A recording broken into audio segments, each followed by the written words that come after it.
कहानी का शीर्षक है राज। नई नवेली रूपा की शादी अभी कुछ महीने पहले ही अमर से हुई थी। रूपा की शादी के बाद उसकी मौसी के बेटे की शादी थी, क्योंकि उसकी मौसी उसी शहर में रहती थी जहां रूपा का ससुराल था। तो नज़दीक की शादी होने की वजह से रूपा की सास को शादी में भेजने से कोई ऐतराज नहीं था, जिसमें जाने के लिए रूपा तैयार हो रही थी। रूपा की सास ने घुटनों में दर्द होने की वजह से शादी में जाने से मना कर दिया था। तभी कमरे में आकर रूपा की सासू माँ ने कहा, अरे बहू, ये क्या आर्टिफिशियल गहने क्यों पहन रही हो तुम? अरे किसी ने वहाँ तुम्हें इन गहनों में देखा तो लोग चार बातें बनाएंगे। रूपा ने कहा, ऐसा कुछ नहीं है माँ जी, आजकल तो इनका फैशन है और शादी ब्याह के भीड़ में गहने खोने या चोरी होने का डर भी नहीं होगा। सास ने कहा, नहीं, मैं ये सब कुछ नहीं जानती। तुम तो वो 3 तल्ले वाले झुमके पहनो जो मैं तुम्हें मुंह दिखाई में दिए थे। आखिर तुम्हारे मायके वालों और उनके रिश्तेदारों को तो पता चले कि हम अपनी इकलौती बहू को कितने सुंदर गहने दिए हैं। उसके पास जेवरों की कमी नहीं। रूपा ने सास की बात मन ना होते हुए भी मान ली और झुमके पहनकर आ गई। झुमके थे तो वाकई बहुत सुंदर, लेकिन रूपा को डर था कि अगर भूल कर भी शादी के नाच गाने या फंक्शन के बीच कहीं ये गिरे तो खामखा नाराजगी और गुस्सा झेलना पड़ेगा, क्योंकि ऐसी घटना उसकी दीदी के साथ हो चुकी थी। इसलिए उसे डर लगा रहता था कि कहीं दीदी की सास की तरह माँ जी भी हंगामा ना खड़ा कर दे। रूपा अमर के साथ घर से निकलने लगी तो उसकी सास ने कहा, बहू, गहनों का, खास करके झुमकों का ध्यान रखना।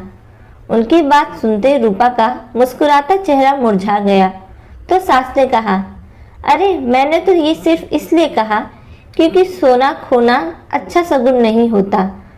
रूपा और अमर शादी में शामिल होने के लिए निकल गए।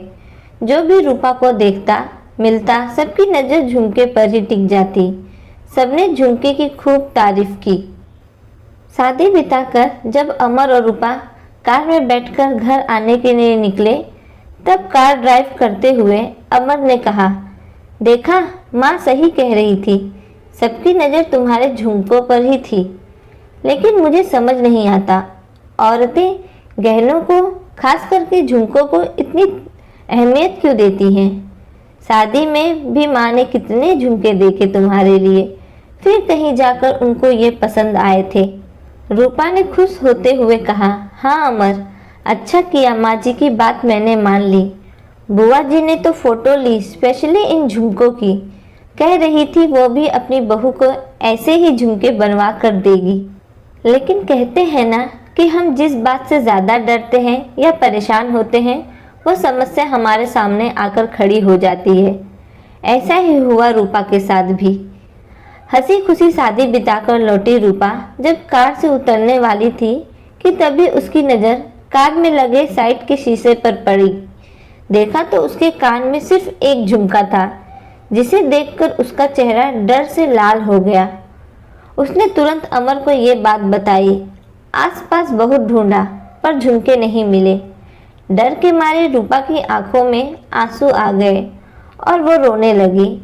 रोते हुए उसने कहा, अमर, माँ जी ने कहा था झुमके संभाल कर रखना। मुझे यही डर था कि कहीं ये गुम ना हो जाए। आखिर जिस बात का डर था वही हुआ। अब माँ जी मुझको झुमके के बारे में पूछेगी तो मैं क्या जवाब दूंगी? उन्होंने कहा था सोने का खोना शुभ नहीं होता। तब अमर ने कहा, रूपा, पहले रोना बंद करो और मेरी बात ध्यान से सुनो।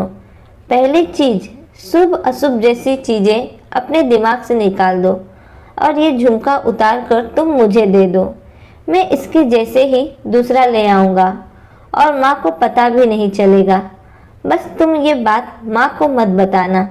रूपा ने झुमके उतार कर अमर को दे दिए और नकली कान की ज्वेलरी पहन ली।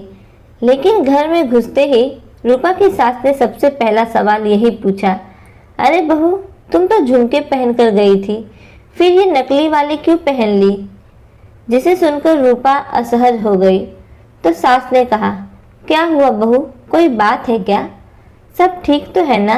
तभी बीच में बात टालते हुए अमर ने कहा, अरे माँ, तुम नहीं जानती आजकल के फैशन। अब औरतों को सोने के गहने कम और नकली ड्रेस से मैचिंग करते हुए गहने ज़्यादा पसंद आते हैं। क्यों रूपा, सही कह रहा हूँ ना? रूपा ने कहा, माँ जी, शादी में मैंने वही झुमके पहने थे। वो तो मैंने सबके कहने पर सुबह के फंक्शन के लिए पहन लिए और उसके बाद पहने ही रह गई। अच्छा, तो ये बात थी। कोई बात नहीं, लेकिन झुमके तो संभाल कर रखे हैं ना? सास ने कहा। रूपा ने कहा, जी माँ जी, मेरे पर्स में ही है। अमर ने सुनार के पास से ऑर्डर देकर बिल्कुल वैसे ही झुमके बनवाकर रूपा को दे दिए, जिसे रूपा ने संभाल कर रखा। कुछ दिनों बाद जब रूपा की सास ने कहा, बहू, अपने सारे सोने के गहने मुझे दे दो, मैं बैंक जाकर लॉकर में रख दूंगी। और हाँ, ध्यान से उनमें वो झुमके भी रख देना, क्योंकि भारी गहने तो किसी विशेष अवसर पर ही पहनने में अच्छे लगते हैं। रूपा ने चुपचाप सारे गहने अपनी सास को दे दिए और गहने बैंक के लॉकर में चले गए।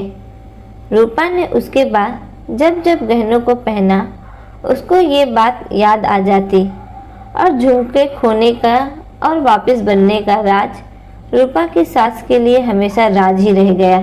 दोस्तों, आपको अगर ये कहानी पसंद आई तो प्लीज़ कहानी को लाइक और चैनल को सब्सक्राइब करना ना भूलना। धन्यवाद।